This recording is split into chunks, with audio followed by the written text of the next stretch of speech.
Evelyn Moore stood in front of the mirror of their Manhattan apartment, staring at a woman no one in the Wright family truly saw. She slowly removed the diamond bracelet from her wrist and placed it back into the velvet box, next to a watch worth more than the annual salary of most people attending tonight's party. She chose instead a simple dress, no logo, no sparkle, no clues. If love was real, she told herself, it wouldn't need proof. If respect existed, it wouldn't depend on money. Behind her, Daniel Wright adjusted his tie, glancing at his iPhone as if something important might suddenly save him from the evening ahead. His jaw tightened when he noticed Evelyn's bare wrists. "You don't want to wear anything nicer?" he asked casually, too casually. Evelyn smiled. "I'm comfortable like this."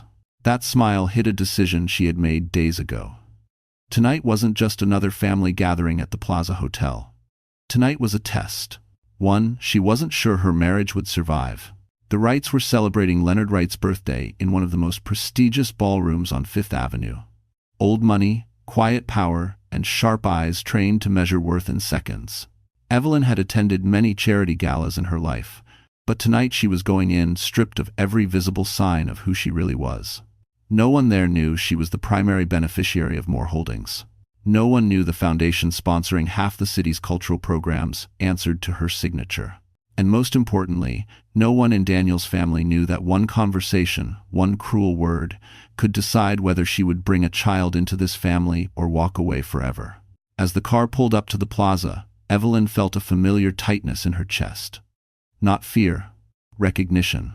She had felt this before, years ago, when people looked through her instead of at her. Inside the ballroom, crystal chandeliers reflected laughter and champagne glasses.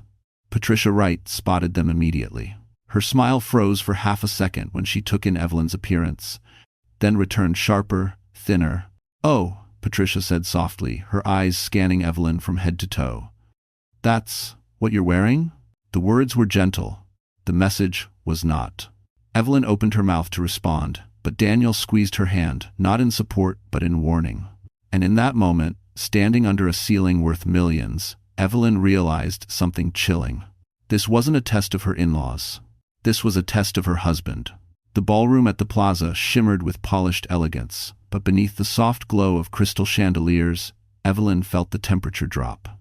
Patricia Wright stepped closer, her heels silent against the marble floor, her smile flawless in the way only practiced women mastered. She kissed Daniel lightly on the cheek, then turned her full attention to Evelyn again, as if inspecting an item she hadn't ordered. "You look comfortable," Patricia said, lingering on the word. "Thank you," Evelyn replied evenly. That was the goal. Patricia's lips curved, not upward, but inward. "How refreshing.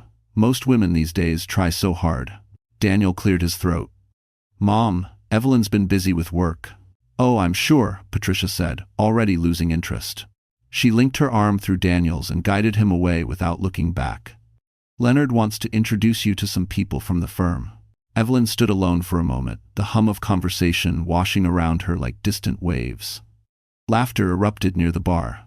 A group of well-dressed women glanced her way, then quickly away, their eyes flicking with the unmistakable curiosity of judgment. Chloe Wright approached next, champagne flute in hand, her smile wide and careless. "Wow," she said, circling Evelyn slowly. "You really went minimalist tonight." Evelyn met her gaze. "I like simple." Chloe laughed. "Of course you do. I guess when you don't grow up around this kind of thing, it all feels a bit extra." Evelyn felt the words land, soft but sharp. She chose not to respond. "Don't take it personally," Chloe added, lowering her voice. "Our family's just very particular." Across the room, Leonard Wright was holding court. He spoke loudly, confidently, his voice carrying just enough to draw attention. Daniel stood beside him, nodding at the right moments, his posture subtly changing straighter, smaller, like a boy eager for approval. Leonard raised his glass. "Family is everything," he announced. "And a strong family knows how to protect its future." Several guests murmured in agreement. Leonard's eyes flicked briefly to Evelyn, then away, as if she were a footnote. Dinner was announced moments later. Place cards guided guests to their seats, and Evelyn followed hers to a table tucked slightly farther from the center. Not hidden, but not honored either. Close enough to be seen, far enough to be dismissed. As she sat, a woman across from her leaned in politely. "So, Evelyn, what do you do exactly?" "I work in education," Evelyn said. "Oh," the woman replied, nodding too quickly. "That's lovely. Is it volunteer work, or?" Evelyn smiled faintly. "It's my career. Thanks for watching." Before the woman could respond, Patricia appeared behind Evelyn's chair. "Sweetheart," she said, resting a hand lightly on Evelyn's shoulder, "would you mind switching seats with Mrs. Caldwell? She has trouble hearing, and this spot is closer to the speakers." Evelyn looked up. Mrs. Caldwell was perfectly capable, seated at the prime table near Leonard. Daniel looked over, hesitation flickering across his face. For a moment, Evelyn thought he might say something. He didn't. "Of course," Evelyn said quietly, standing. As she moved to the new seat near the edge of the room, she felt something settle deep in her chest. Not anger, not sadness. Clarity. This wasn't accidental. This wasn't social awkwardness. This was deliberate. And as the first course was served, Evelyn realized the evening was no longer about endurance. It was about survival and memory. Because she would remember every word, every smile, every silence. By the time the main course arrived, Evelyn no longer felt like a guest. She felt like an experiment. Waiters moved in, practiced synchrony, placing plates of seared sea bass and roasted vegetables before the tables closer to the stage. At Evelyn's table, service came later, almost as an afterthought. She noticed the difference, the subtle hierarchy enforced without a single spoken word. Across the room, Daniel laughed at something his father said. It wasn't a real laugh. Evelyn knew his real laugh. This one was sharper, eager, the sound he made when he wanted to be accepted. He leaned in as Leonard spoke, nodding, absorbing every sentence like a student desperate to impress. Patricia floated between tables, greeting guests, her posture regal. Each time she passed Evelyn, her eyes slid over her, never landing. It was as if Evelyn had become part of the decor. "So," Leonard said loudly, directing the conversation at his table, "Daniel tells me work's been stable." Daniel straightened. "Yes, sir. We're in talks for a major expansion." Leonard smiled thinly. "Good. A man needs momentum, especially when he's married." A few people chuckled politely. Leonard continued, his tone conversational but pointed.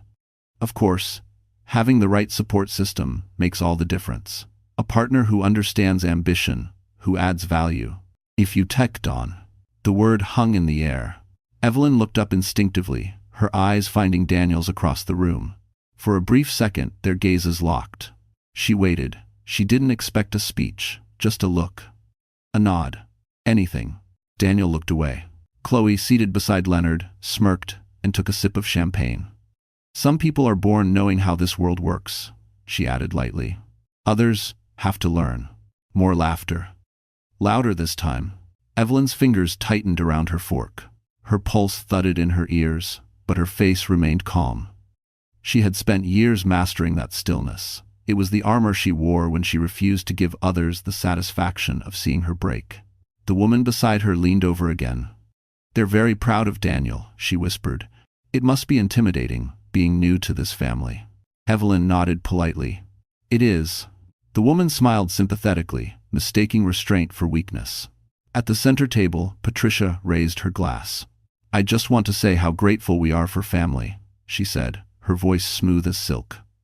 "For tradition, for continuity, and for knowing where we belong." Her gaze flicked, finally, directly at Evelyn. The message was unmistakable. Evelyn felt the weight of it settle in her chest, not as pain, but as something heavier, final. She thought of the prenup she had signed years ago, trusting Daniel when he said his parents were just cautious. She thought of the quiet sacrifices she'd made, the invitations she'd declined, the conversations she'd softened so he wouldn't feel caught between worlds. And she thought of how easily he was letting her stand alone now. The server placed dessert on her table, a simple plate of fruit, while laughter erupted as chocolate soufflés were served near the stage. It was a small thing. Almost laughable. Almost. Daniel finally glanced over again, his expression uncertain. Their eyes met, and this time Evelyn didn't look away. She didn't plead, she didn't smile. She simply held his gaze. Something flickered across his face. Discomfort, guilt, fear. But still, he did nothing. That was the moment Evelyn understood. Not all betrayals are loud. Some arrive dressed in silence, wrapped in politeness, delivered over white tablecloths and crystal glasses. And those are the ones that change everything. Because as the applause rose for Leonard's final toast, Evelyn made a quiet promise to herself. She would never again beg for a place at a table that required her disappearance. The evening did not end with dessert. For Evelyn, it only sharpened. As guests rose from their seats and drifted toward the lounge area, the room shifted into a louder, looser rhythm. Jazz music floated through the air. Laughter grew bolder. This was the part of the night where pretenses dropped just enough for truth to slip through. Evelyn stood to find Daniel, hoping foolishly that away from his parents he might finally speak. She spotted him near the bar, surrounded by Leonard's associates.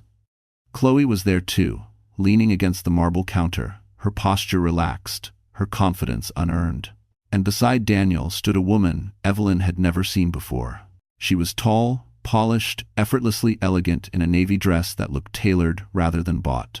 Her hair was pulled back cleanly, her smile measured. She laughed softly at something Daniel said, placing a hand on his arm as if it belonged there. Evelyn slowed her steps. Chloe noticed her first. Her lips curved into a knowing smile. "Evelyn," she called out, just loud enough to draw attention. "Come meet someone." Daniel turned. For a split second, his face went pale. "This is Madeline Cross," Chloe said brightly. "She works in strategy." "Brilliant woman." Madeline extended her hand. "It's nice to finally meet you." The words "finally meet" landed oddly. Evelyn shook her hand. Madeline's grip was firm, confident, assessing. "Daniel's told us so much about your work," Madeline continued. "Education, right? That's admirable." There it was again. Admirable. A compliment that required no respect. "Yes," Evelyn replied calmly. "It is? Do those." Leonard joined them, glass in hand. "Madeline here has been advising some impressive portfolios," he said. "Sharp mind. Exactly the kind of person who understands growth." His gaze shifted to Evelyn. "You can learn a lot from people like her." Daniel laughed awkwardly. "Dad." "It's not criticism," Leonard interrupted. "It's perspective." Patricia appeared moments later, her eyes flicking between the two women. The contrast pleased her. "Madeline's family is from Boston," Patricia said conversationally. "Old institutions, strong values." Madeline smiled politely. "I was raised to think contribution matters." Patricia nodded approvingly. Evelyn felt something inside her tighten. This wasn't coincidence. This was choreography. "Excuse me," Evelyn said quietly. She turned to leave, but Chloe's voice followed her like a blade. "You know," Chloe said to the group, "it must be hard for Evelyn, being around women who naturally fit in." The laughter that followed was quick and cruel. Evelyn stopped. Slowly, she turned back. Daniel opened his mouth. She saw it, the hesitation, the calculation. He said nothing. That silence hit harder than Chloe's words. Evelyn nodded once, as if acknowledging a fact she could no longer deny. Then she walked away, her steps steady, her spine straight. In the hallway outside the ballroom, the noise dulled. The gold-framed mirrors reflected a woman who looked composed, untouched.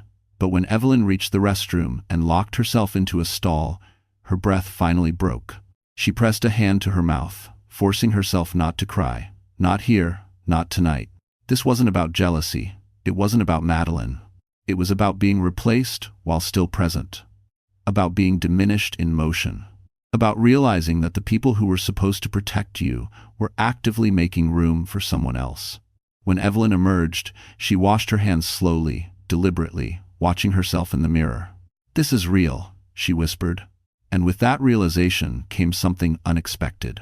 Not despair, resolve. Because if they were already treating her like she didn't belong, then she had nothing left to lose. And everything left to reclaim. Evelyn did not leave the party immediately. She could have. No one would have stopped her. In fact, no one would have noticed. That realization settled over her like a second humiliation. She stood near one of the tall windows overlooking Fifth Avenue, the Manhattan skyline glowing below, and watched the room as if she were no longer inside it. Conversations overlapped, glasses clinked, power circulated in quiet currents, passing from one confident hand to another. Daniel still hadn't come after her. Instead, she saw him again near the bar, Madeline beside him, Her posture relaxed, her laugh perfectly timed. Leonard leaned in, clearly impressed. Patricia observed from a distance, satisfaction softening her features for the first time that night. Evelyn understood then that the evening had crossed an invisible line. This was no longer subtle cruelty. It was rehearsal. A rehearsal for a future where she did not exist. She moved toward the edge of the room, intending to find her coat, when a server gently stopped her. "I'm sorry, ma'am," he said quietly. "This area is reserved for family and close associates." Evelyn blinked. "I am family." The server hesitated, glancing toward Patricia, who stood only a few feet away. Patricia met Evelyn's eyes and gave the slightest shake of her head. The server lowered his gaze. "Of course, my mistake." He stepped aside, but the damage was done. Patricia approached, her expression smooth, almost kind. "Sweetheart," she said, lowering her voice, "you shouldn't wander. People might get confused." "Confused about what?" Evelyn asked. Patricia smiled. "About where you fit." The words were gentle, the message was not. "I'm just stepping out," Evelyn replied. "Daniel will be busy for a while," Patricia said. "Important conversations, you understand." Evelyn looked past her, searching for her husband one last time. Daniel was laughing again, his body angled away from her, fully absorbed. Madeline said something, and Leonard nodded approvingly. Evelyn felt the final thread loosen. She excused herself without another word and walked toward the exit, her heels steady against the marble floor. No one stopped her. No one followed. Outside, the night air was cool, sharp, grounding. Taxis passed in a blur of light. The city continued, indifferent and alive. Evelyn stood on the steps of the plaza, breathing in slowly, deliberately, as if relearning how. Her phone buzzed in her purse. A message from Daniel. "Where did you go? Mom's looking for you." Not, "Are you okay?" Not, "I'm sorry." Not, "I should have said something." Just logistics. Evelyn stared at the screen, then locked her phone without replying. For the first time in years, she allowed herself to think the unthinkable. What if staying was the real betrayal? She thought of the prenup, the sacrifices, the careful way she had folded herself smaller to make others comfortable. She thought of the way Patricia had looked at Madeline, as if already imagining her in family photos. This wasn't about money or class.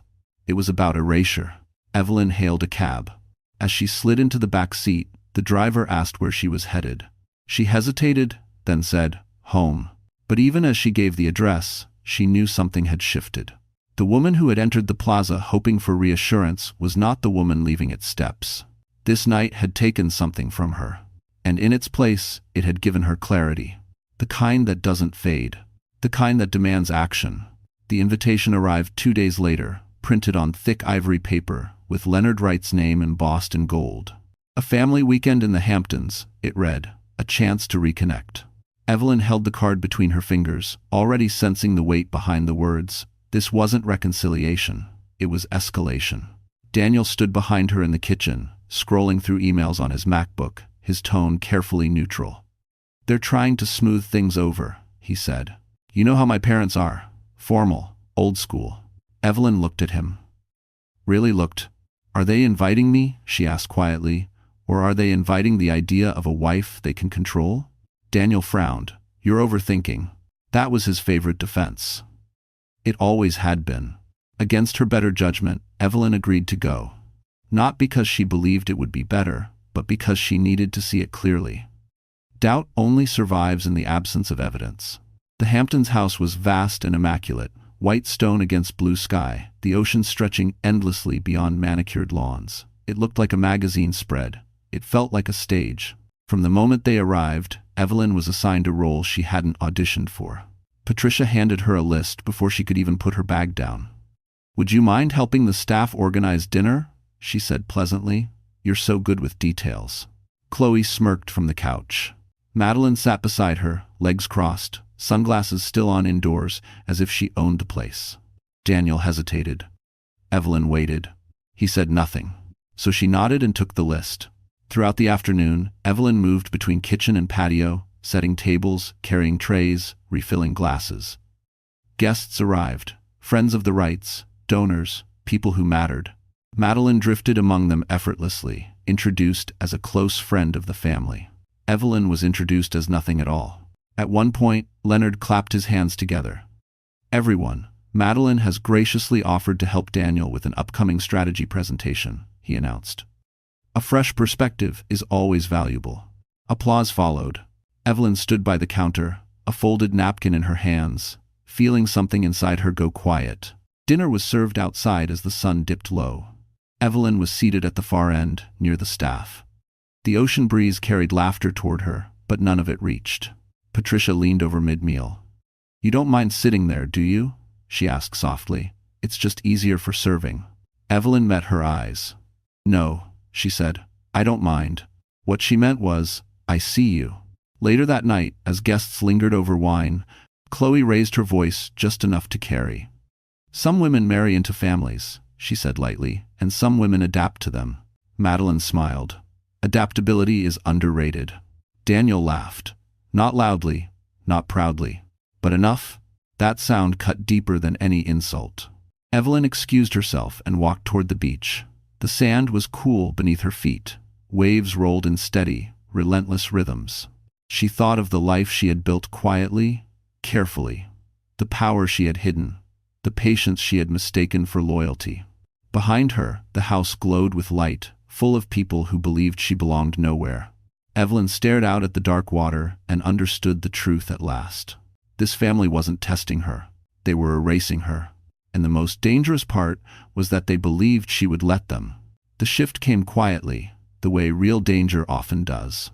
It happened the morning after the Hamptons' dinner, when the house felt too clean, too calm, as if the night before had been erased on purpose. Evelyn sat alone at the long kitchen island, a mug of untouched coffee cooling in front of her. Through the glass walls, the ocean looked distant and indifferent. Patricia entered without greeting, carrying a thin leather folder. "Leonard and I thought it would be best to have a practical conversation," she said, setting the folder down as if it weighed nothing. Evelyn looked at it, then at Patricia. "About what?" "About security," Patricia replied smoothly. "About protecting Daniel's future. About avoiding misunderstandings."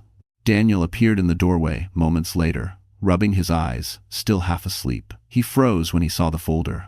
"Mom," he said, a warning in his voice. Patricia didn't look at him. "Sit," she said. Daniel obeyed. Patricia opened the folder and slid several pages toward Evelyn. The top page was familiar enough to make her stomach tighten. A postnuptial agreement. "I thought we already had one," Evelyn said carefully. "This is an update," Leonard said from behind her. She hadn't heard him enter. His presence filled the room instantly. "Circumstances change." Evelyn scanned the pages.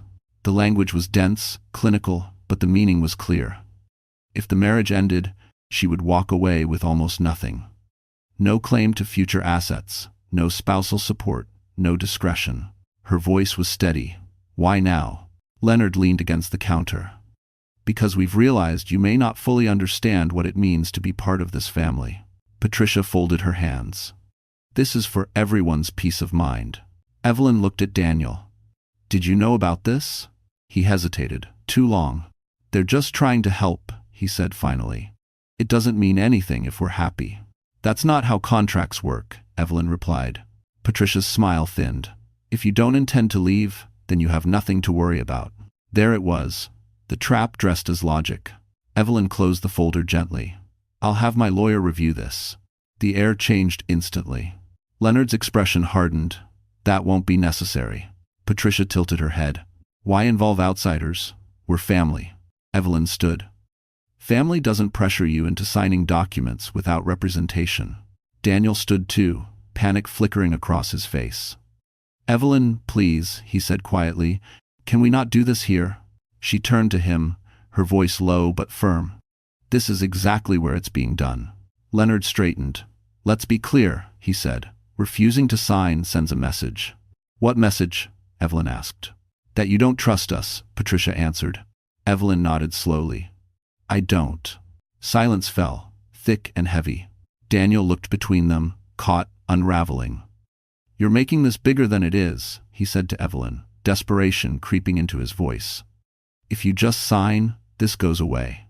Evelyn stared at him, really stared, and felt something inside her finally break free. "This doesn't go away," she said. It becomes permanent, Leonard scoffed. You're being emotional. No, Evelyn replied. I'm being precise. If you wanted to. She slid the folder back across the counter. I won't sign this. Patricia's voice dropped, cold and certain. Then you should understand the consequences. Evelyn met her gaze. I do. And in that moment, she knew she had crossed a line they could never undo. Because the worst thing she had done wasn't refusing the agreement. It was showing them she was no longer afraid. The drive back to Manhattan was silent. Daniel kept his hands tight on the steering wheel, eyes fixed on the road, as if movement alone could undo what had happened. Evelyn sat beside him, watching the scenery blur past, the Hamptons fading behind them like a bad dream that refused to loosen its grip. Neither of them spoke. It wasn't the calm of understanding.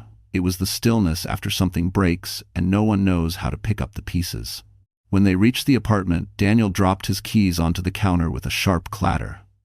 You didn't have to embarrass them, he said finally, his voice low but strained. Evelyn turned to him slowly. They tried to strip me of my rights. They were protecting me, he shot back. That's how my family operates. Evelyn felt the air leave her lungs. And what about protecting me? Daniel ran a hand through his hair. Why are you making this a battle? She stared at him, searching his face for the man she had married. Because it already is one, she said. I just stopped pretending it wasn't. Daniel didn't answer. He retreated into the bedroom, closing the door behind him with a finality that echoed through the apartment. That night, Evelyn slept on the couch. Sometime past midnight, her phone vibrated softly. A message from an unknown number. You should have signed. This won't end well for you. Her heart thudded. She took a screenshot, then another message appeared almost immediately. Daniel deserves better than someone who doesn't know her place. Evelyn's hands were steady as she locked the phone and set it down. Fear tried to rise, but it was drowned out by something stronger. Certainty. By morning, Daniel had already left for work. No note, no apology, just absence. Evelyn sat at the dining table, laptop open, sunlight streaming through the windows, and began to do something she had avoided for years. She documented everything. Dates, conversations, names, the prenup, the postnuptial proposal, the messages, the way Patricia had spoken, the way Leonard had threatened, the way Daniel had looked at the floor instead of at her. Each word typed felt like reclaiming ground she hadn't realized she'd lost. Midway through the afternoon, her phone rang. This time, she recognized the number. Hannah Reed. I heard from a mutual contact that your in-laws made a move, Hannah said without preamble. Is that true? Evelyn hesitated, then answered honestly. Yes. There was a pause. You did the right thing by not signing. They won't stop, Evelyn said. I know, Hannah replied. That's why you need to be ready. After the call, Evelyn walked to the window and looked out over the city. Somewhere below, people hurried through their lives, unaware that hers had just tilted on its axis. That evening, Daniel came home late. He didn't mention the messages. He didn't ask how she was. Instead, he said, My parents are disappointed. Evelyn nodded. So am I. Something flickered across his face, irritation, fear, regret, she couldn't tell. But she knew now that whatever came next, she would face it alone.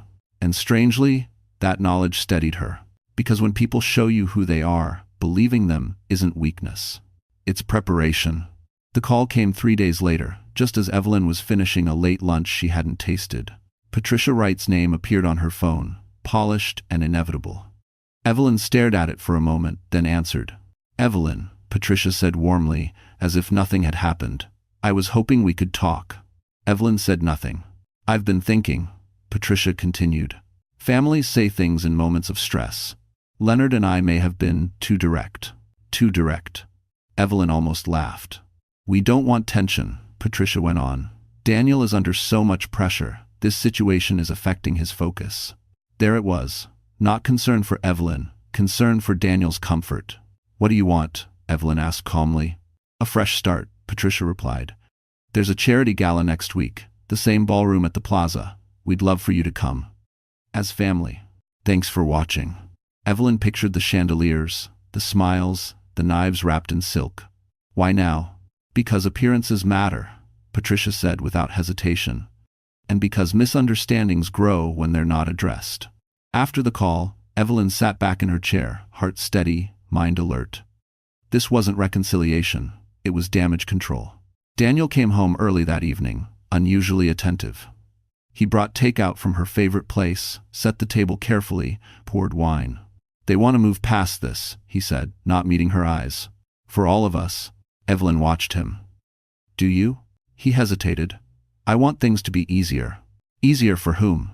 He sighed. "Why does everything have to be a fight?" Evelyn leaned forward. "Why does everything require me to disappear?" Daniel fell silent. Later that night, Evelyn lay awake, the city humming beyond the windows. She replayed the words from the call. "As family." The phrase felt staged, rehearsed. Her phone buzzed again. This time, it was a text from Chloe. "Dress code for the gala is black tie. Don't worry, I can help you pick something appropriate." Evelyn closed her eyes. The next morning, another message arrived, this one from Madeline. "I hope you'll be there. It would be good for everyone to see unity." Unity. Evelyn recognized the tactic now. Sweetness first, pressure later. She forwarded the messages to Hannah Reed, then opened a new document on her laptop. If they wanted a performance, she would attend. But this time, she wouldn't be playing the role they assigned her. Over the next few days, Evelyn prepared quietly. She reviewed contracts she hadn't touched in years. She made calls she had delayed for too long. She listened more than she spoke. Each step brought something back to her. Not anger, not vengeance, but control. The night before the gala, Daniel stood in the doorway as she dressed. His expression conflicted. "You don't have to go," he said. Evelyn fastened her earrings, simple and unassuming. "Yes," she replied, "I do." He studied her, as if seeing her for the first time. "What are you planning?" She met his gaze. "I'm planning to stop pretending." At the plaza, the ballroom looked exactly as it had before. Elegant, imposing, familiar. Patricia greeted Evelyn with open arms and a smile too wide to be sincere. "I'm so glad you came," she said, loud enough for others to hear. Evelyn smiled back. "So am I." As the guests gathered and the music swelled, Evelyn felt the weight of every eye on her. She sensed expectation, curiosity, doubt. What they didn't sense was resolve. Because this time, Evelyn hadn't come to endure. She had come to finish what they started. And they had no idea what was coming. The second gala at the plaza felt different the moment Evelyn stepped inside.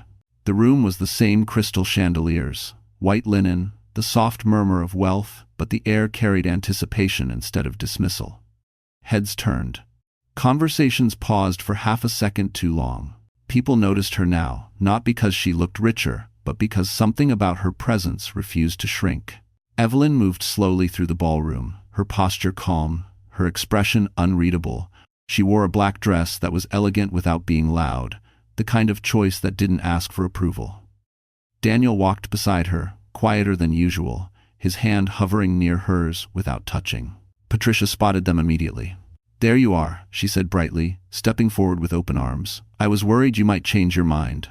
"I considered it," Evelyn replied, her tone polite. "But I thought it would be rude not to come." Patricia laughed, relieved. "Exactly. Family shows up." As they spoke, Chloe drifted closer, camera-ready smile in place. "You look much better tonight," she said, scanning Evelyn quickly. "This is more appropriate." Evelyn smiled. "I'm glad it meets expectations." Chloe blinked, uncertain whether that was gratitude or something else. Across the room, Madeline stood near Leonard, deep in conversation with two donors. She glanced over, her eyes narrowing just slightly when she saw Evelyn. A flicker of calculation passed across her face before the smile returned. Leonard approached moments later, glass raised. "Evelyn," he said, nodding, "good to see you." "Thank you for inviting me," Evelyn replied. "Again." Leonard's smile tightened, but he gestured toward the center of the room. "We'll be making a short announcement later, a few words about unity and moving forward." Evelyn inclined her head. "I look forward to it." As the evening unfolded, the performance began. Patricia laughed loudly at Daniel's side, ensuring anyone watching saw harmony. Chloe guided Evelyn into photos, careful to position herself closer to the center. Madeline hovered just close enough to Daniel to be noticed, but not accused. Evelyn observed it all like a chessboard. Dinner was served, and once again, Place cards directed her seat, this time closer to the front. A gesture meant to signal reconciliation. Acceptance. It almost worked. Then Leonard stood. "Tough times remind us what matters," he began, voice carrying easily. "Family, trust, knowing that everyone at this table shares the same values." Applause followed. Leonard continued, "We've had misunderstandings recently, but tonight is about clarity." Evelyn felt Daniel stiffen beside her. Leonard turned slightly, addressing the room. "And sometimes clarity requires difficult conversations behind closed doors." A few heads turned toward Evelyn. Patricia reached for Evelyn's hand, squeezing lightly. "We're so glad you're here," she whispered. "It shows maturity." Evelyn looked down at their joined hands, then gently withdrew hers. When Leonard finished, the applause was louder this time. He lifted his glass. "To family." Glasses rose around the room. Evelyn did not lift hers. Instead, she stood. The sound of her chair sliding back cut cleanly through the noise. Conversations faltered. Daniel turned to her, eyes wide. Evelyn smiled softly. "If tonight is about clarity," she said, her voice calm but unmistakably present, "then I think it's only fair that everyone has it." The room went still. Every eye turned toward her. Patricia's smile froze. And in that silence, Evelyn took her first step toward the truth she had been holding back. The silence after Evelyn stood was not empty. It was charged. Leonard Wright remained frozen with his glass still raised, his confident posture cracking just enough for those who knew him well to notice. Patricia's hand tightened around her napkin. Chloe's smile slipped for the briefest second before she recovered. Madeline's eyes sharpened, her body going still, like a player sensing a sudden shift in the game. Daniel turned toward Evelyn, his voice low and urgent. "What are you doing?" Evelyn did not look at him. She faced the room. "I was invited here tonight," she began calmly, "because this family values clarity." A few polite chuckles followed, uncertain and nervous. "So, let's be clear," Evelyn continued. "Over the past several weeks, I have been pressured to sign legal documents without representation. I have been publicly diminished, privately threatened, and quietly replaced while still married." A murmur spread across the tables. Leonard set his glass down slowly. "Evelyn," he said with a tight smile, "this isn't the time or place." "You're right," Evelyn replied evenly. "This is the place. You chose it." Patricia stood abruptly. "You're emotional," she said, her voice sweet but strained. "No one forced you to do anything." Evelyn nodded. "Then you won't mind if I explain." She reached into her clutch and withdrew a slim folder. "Not dramatic. Not rushed. 3 weeks ago," Evelyn said, "I was presented with a postnuptial agreement designed to leave me with no legal protection if my marriage ended." Gasps rippled through the room. Leonard's jaw tightened. "That's a private family matter. It became public when it was used to intimidate me," Evelyn said, "and when I was told there would be consequences if I refused." Daniel stood halfway out of his chair. "Evelyn, stop." She finally looked at him. "You were there," she said quietly. "You heard it." The room leaned in. Evelyn turned back to the guests. "I didn't come here to embarrass anyone. I came because silence has been mistaken for consent." Chloe laughed nervously. "This is ridiculous," she said. "You're twisting things." Evelyn met her gaze. "Then you won't mind if I share messages encouraging me to know my place." Chloe's color drained. Madeline stepped forward smoothly. "This is becoming inappropriate," she said. "Family disagreements shouldn't be weaponized." Evelyn studied her for a moment. "Interesting choice of words." Madeline's smile faltered. Leonard raised his voice. "Enough. You're undermining this family in front of people who don't need to hear it." Evelyn's expression didn't change. "No. I'm telling the truth in front of people you wanted to impress." That landed. A donor at the front table shifted uncomfortably. Another whispered something to his wife. Patricia's composure cracked. "You're being ungrateful," she snapped. "We welcomed you. You evaluated me," Evelyn corrected gently. "And when I didn't meet your expectations, you tried to erase me." Daniel finally spoke, his voice breaking. "Evelyn, please, let's talk about this later." She shook her head. "Later is how this got this far." Evelyn closed the folder and held it against her chest. "I stayed quiet because I believed respect would come with time," she said. But respect doesn't grow where contempt is planted. The room was utterly still now. This is the first truth, Evelyn finished. And it won't be the last. She sat down slowly. No one applauded. No one laughed. And for the first time that night, the Wright family had lost control of the room. The room didn't recover after Evelyn sat down. It couldn't.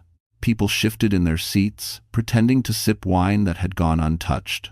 Whispers threaded through the tables like cracks spreading across glass. Leonard leaned toward Patricia, his mouth tight, his confidence bleeding out in small, controlled breaths. Evelyn felt Daniel's knee bouncing beside hers. He leaned in, his voice barely audible. "You've made your point. Please stop." She turned to him, her expression calm in a way that frightened him. "I'm just getting to it." Before Leonard could interrupt again, a voice rose from the left side of the room. "Evelyn Moore?" Heads turned. A woman in a tailored gray suit stood near the aisle, holding a slim leather portfolio. Her posture was composed, professional, unmistakably out of place among the gowns and tuxedos. "I'm Hannah Reed," the woman said clearly. "Family and Corporate Counsel." Patricia's face drained of color. Leonard straightened. "This is highly inappropriate," he snapped. "Security. I was invited," Hannah replied calmly, "by the event sponsor. It's formastaz, is very bad." That word landed like a weight. "Sponsor." Murmurs grew louder. Hannah stepped forward, stopping a respectful distance from the Wright's table. "I won't take much time," she said. "But there are inaccuracies that need correction." Evelyn stood again, slower this time, steadier. "Please," she said, "go on." Hannah opened her portfolio and removed a single document. 2 weeks ago, my client requested a review of her original prenuptial agreement. Daniel's breath caught. Hannah continued, "What we discovered was not a standard amendment or clerical error. The document had been altered." The word echoed. "Altered how?" someone asked from the crowd. Hannah didn't look away from Leonard. Material clauses were modified without mutual consent, specifically sections concerning asset division and disclosure. Leonard laughed sharply. "That's absurd." Hannah nodded. "That was my first reaction too. Until we traced the digital history. Because everyone." She lifted her eyes, scanning the room. "The revisions were made using credentials linked to a consulting firm." A pause. Madeline stiffened. Hannah turned slightly. "Cross-advisory group." Every head snapped toward Madeline. "That's impossible," Madeline said quickly. "I've never touched their personal documents." Hannah met her gaze. "Your firm's IP address accessed the file, multiple times." The room erupted into gasps. Chloe whispered, "Madeline?" Leonard slammed his hand on the table. "This is a setup." Evelyn's voice cut through, steady and clear. "You brought her into my marriage," she said, looking at Leonard, then Patricia. "You let her advise, influence, and position herself." Madeline's composure cracked. "I was helping," she insisted. "You all asked me to." Patricia stood abruptly. "That's not what this is about." "It is," Evelyn replied. "Because this wasn't just cruelty, it was planning." Ender. Daniel looked between them, horror dawning. "You changed the prenup?" he asked his parents. No one answered. The silence was enough. Hannah closed the folder. "These findings have been documented.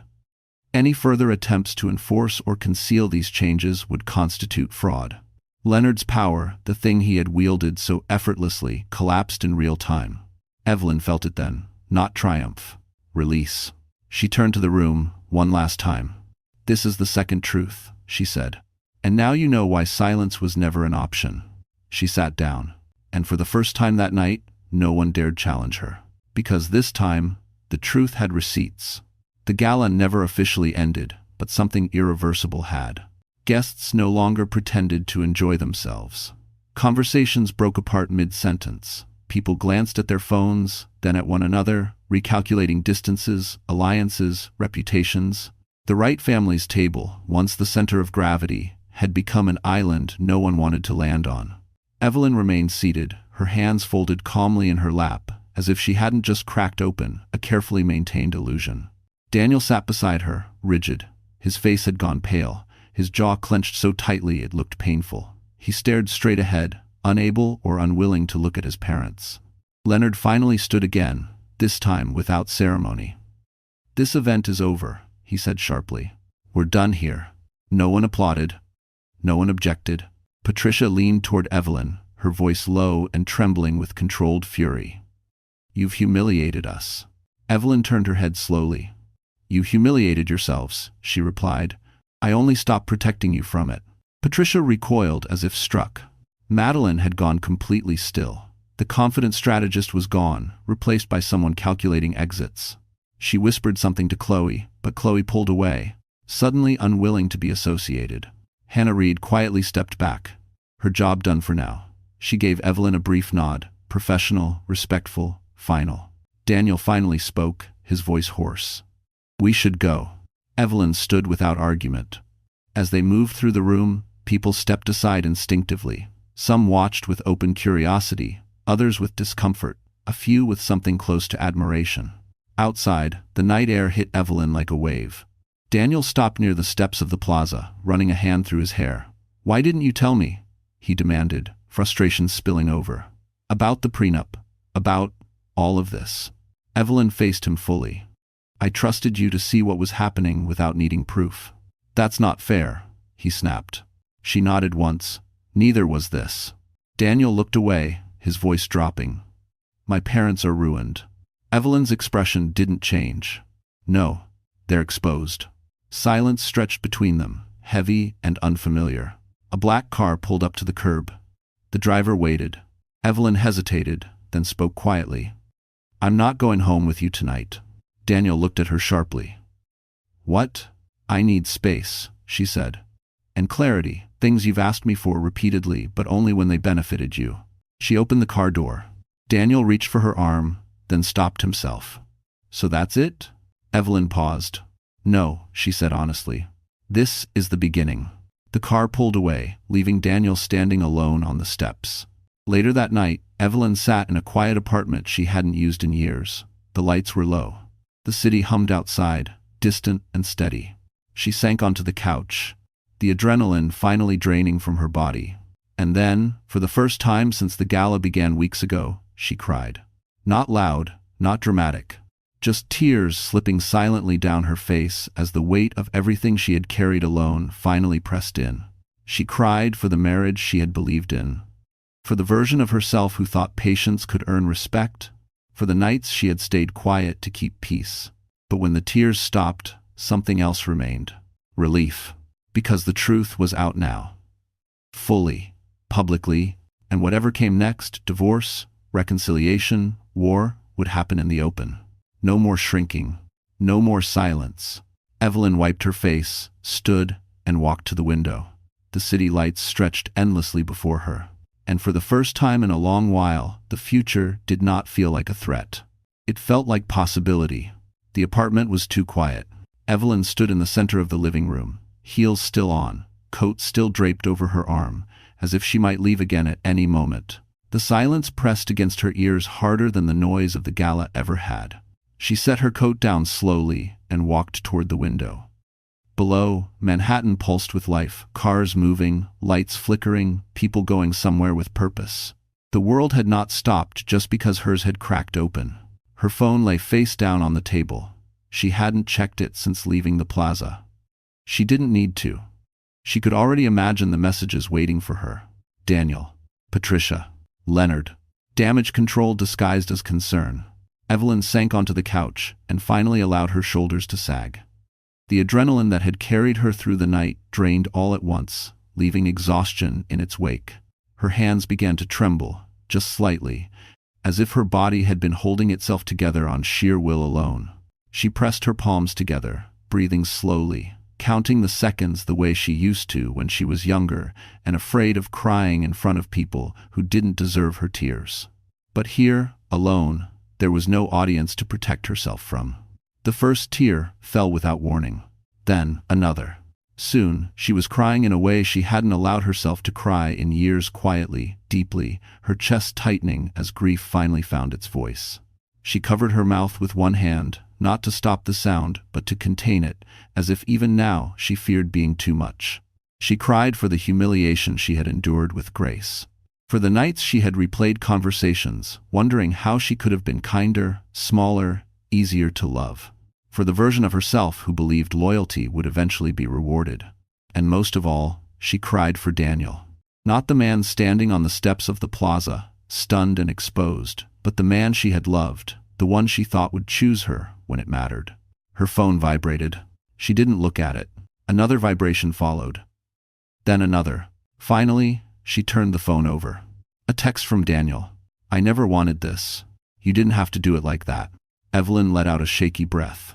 Another message came almost immediately. My parents are furious. They're saying, you planned this. She stared at the screen, her tears slowing, something colder replacing them.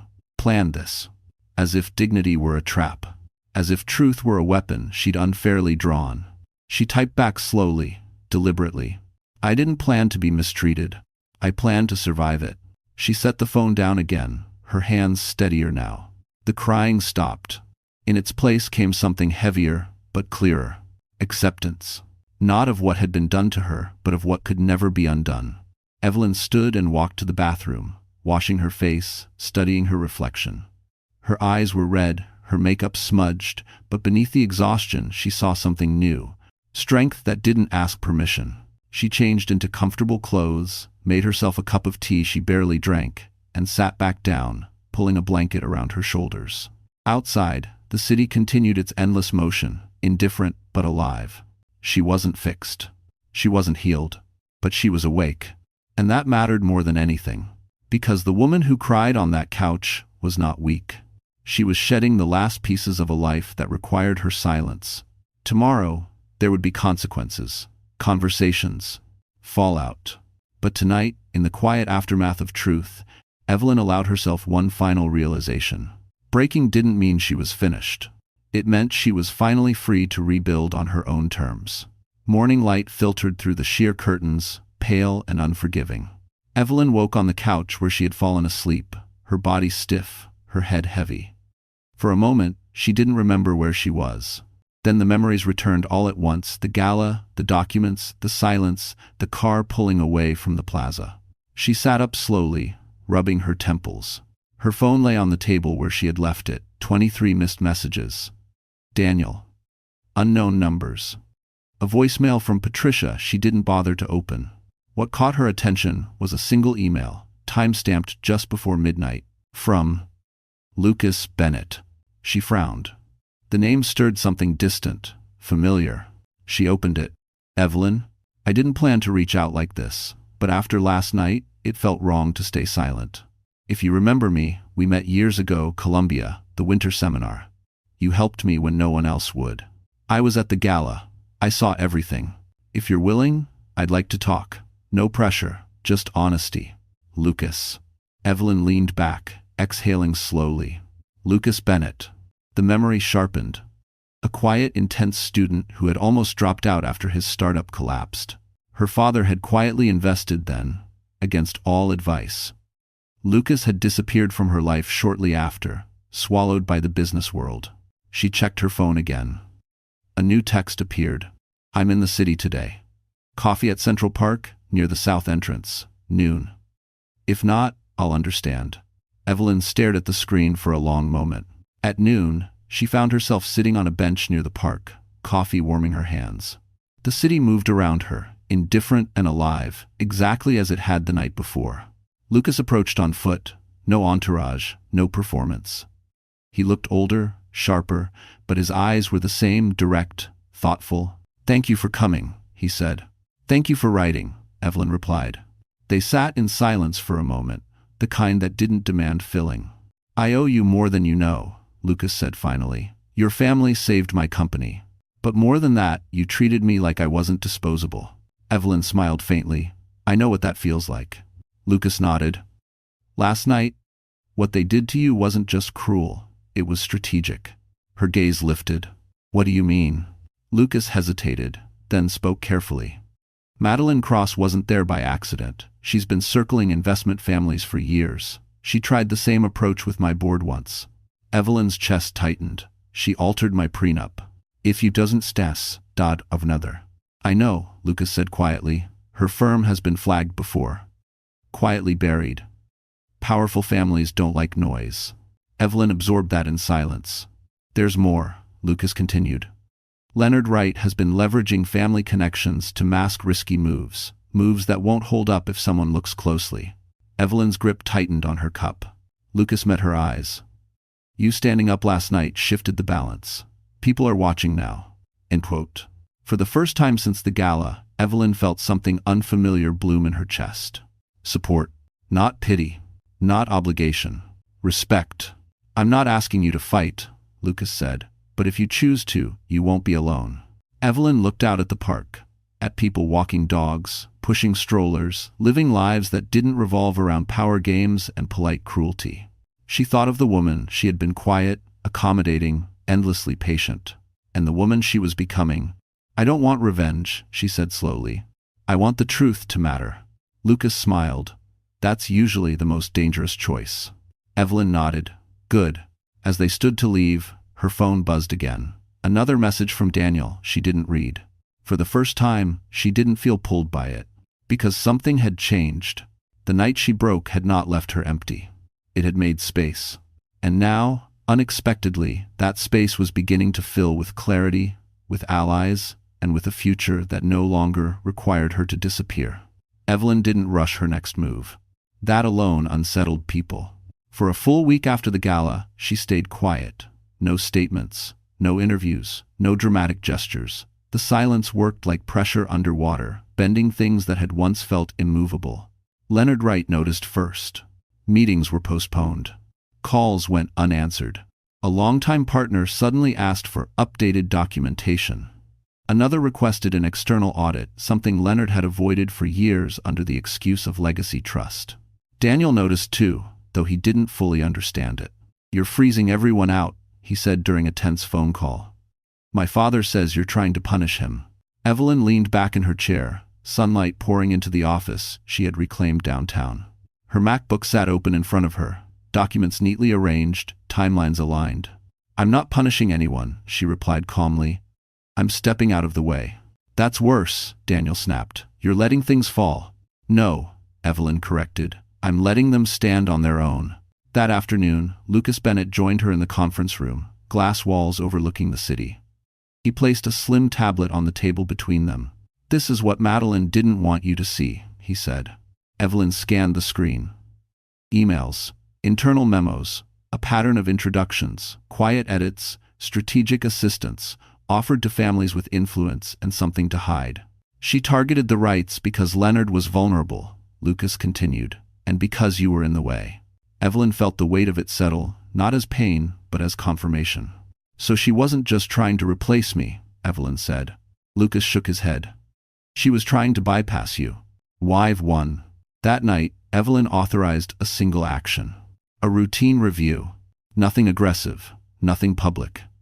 Just compliance, triggered quietly, through the channels that mattered. The results came faster than expected. By Friday, Madeline Cross was asked to step away from client-facing work, pending investigation. Her firm issued a vague statement. Leonard's name surfaced in places it shouldn't have.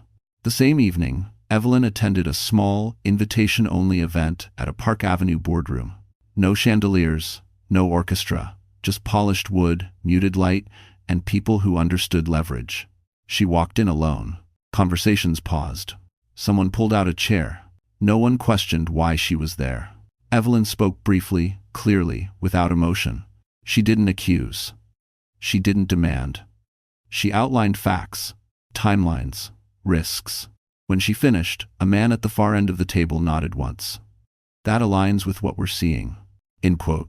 Another added, we'll need distance from the Wrights until this is resolved. The decision was made without drama. That was the real power. Later, as she left the building, her phone rang. Daniel again. They're cutting ties, he said, panic bleeding through his voice. You didn't have to do this. Evelyn stopped on the sidewalk, traffic flowing around her. I didn't do anything, she said. I just stopped protecting what wasn't mine to protect. There was a pause. Is there any way to fix this? Daniel asked quietly. Evelyn thought of the woman who had stood at the edge of rooms, waiting to be chosen. Then she thought of the woman who had just watched a board turn without raising her voice.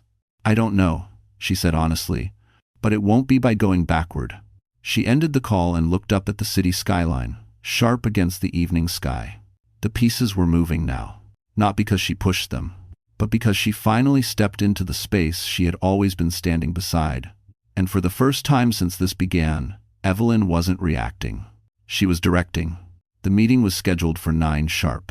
No press, no guests, no champagne. Just a long table, muted lighting, and people who didn't raise their voices because they didn't need to. Evelyn arrived 5 minutes early.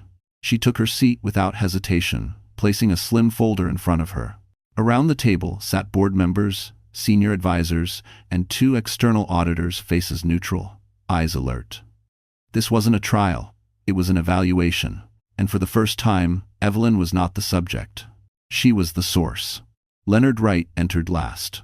He looked smaller than she remembered. Not physically, his suit was still impeccable, but in the way his confidence now carried a crack he couldn't quite conceal. He avoided Evelyn's eyes as he took his seat. The chair at the head of the table remained empty. That, too, was intentional. "Let's begin," one of the auditors said, voice calm, procedural. "This review concerns governance risks and unauthorized influence." Leonard opened his mouth. "We'll ask questions," the auditor interrupted gently. "You'll answer." The shift was immediate. Evelyn watched Leonard's hands curl slightly on the table. Documents were distributed. Timelines projected. The pattern emerged not as an accusation, but as a sequence of facts that spoke for themselves. Consulting overlaps, edited agreements, introductions made without disclosure, pressure applied under the guise of family consensus. No raised voices. No theatrics. Just clarity. Madeline Cross's name appeared on the screen. Leonard stiffened. She acted independently. A pause. One of the board members turned toward Evelyn. "Miss Moore, would you like to clarify your involvement?" Evelyn met his gaze. "I had none," she said evenly. "That was the problem." She didn't elaborate. She didn't need to. Another board member nodded slowly. "So the interference occurred without the consent or awareness of a principal stakeholder?" "Yes," Evelyn replied. Leonard leaned forward, frustration creeping into his tone. "This is being blown out of proportion." A woman across the table folded her hands. "What's being addressed is control," she said. And whether it was abused, the word hung there. Control. Evelyn felt it then, not triumph, not vindication, but something quieter. Release? When the meeting concluded, no vote was announced. None was needed. Recommendations would follow. Partnerships would be reevaluated. Distance would be established. Leonard stood abruptly. "You think this ends well for you?" He snapped at Evelyn under his breath. She looked at him calmly. "I think it ends honestly." He scoffed and walked out. Evelyn remained seated for a moment, gathering her things. A few board members approached her, not with sympathy, but with respect. "Thank you for your transparency," one said. "It was overdue," Evelyn replied. Outside, the city greeted her with its usual indifference. Traffic moved, phones rang, people hurried past without knowing a line had just been crossed inside a quiet room. Her phone buzzed. "Daniel?" She didn't answer. Instead, she walked a few blocks, breathing deeply, feeling the ground beneath her feet. For years, she had believed power meant being included. She knew better now. Power was being heard without asking. As she stopped at a corner, waiting for the light to change, Evelyn understood the final truth of it all. She hadn't exposed them to hurt them. She had exposed them to stop disappearing. And in doing so, she had reclaimed something no one at that table could ever take from her again. Her place. Not as a wife. Not as a daughter-in-law. But as herself. The fallout did not arrive all at once. It unfolded in layers, quiet at first, then impossible to ignore. By Monday morning, Leonard Wright's name had vanished from 2 advisory boards he'd sat on for over a decade. The emails were polite, almost apologetic. A matter of optics, temporary distance, best for all parties.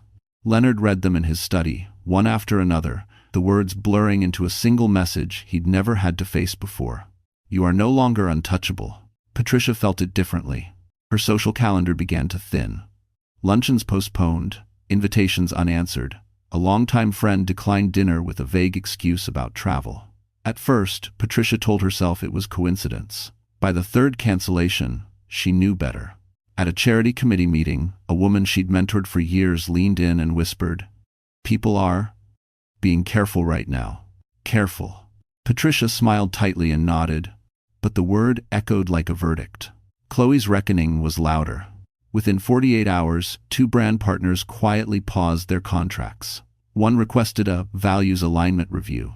Another asked for clarification regarding her involvement in a recent family controversy.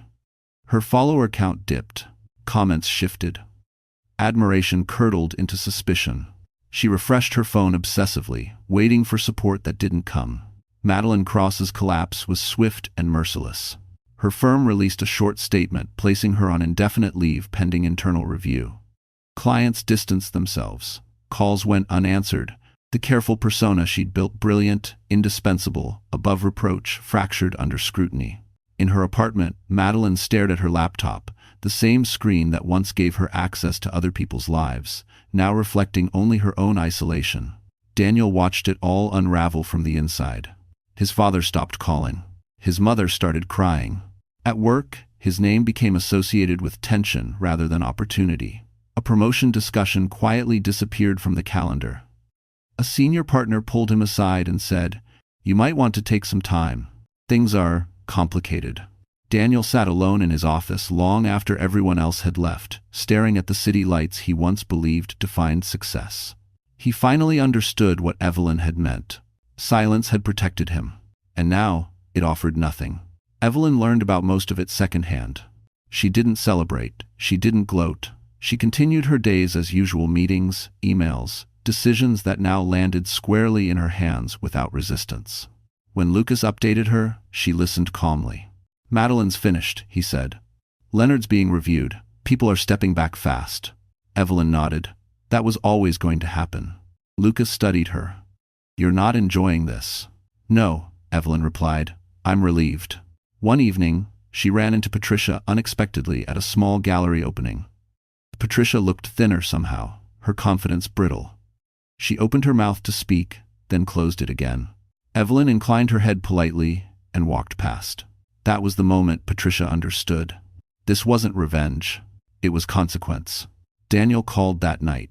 "I didn't protect you," he said quietly. "I see that now." Evelyn closed her eyes for a brief moment. "Seeing it doesn't undo it." "I know," he said, "but I needed you to know I understand." She believed him. And still, it wasn't enough. Because the hardest truth wasn't that they'd fallen, it was that they had built their power on her silence. And now that silence was gone. What remained was balance. Not punishment, not mercy.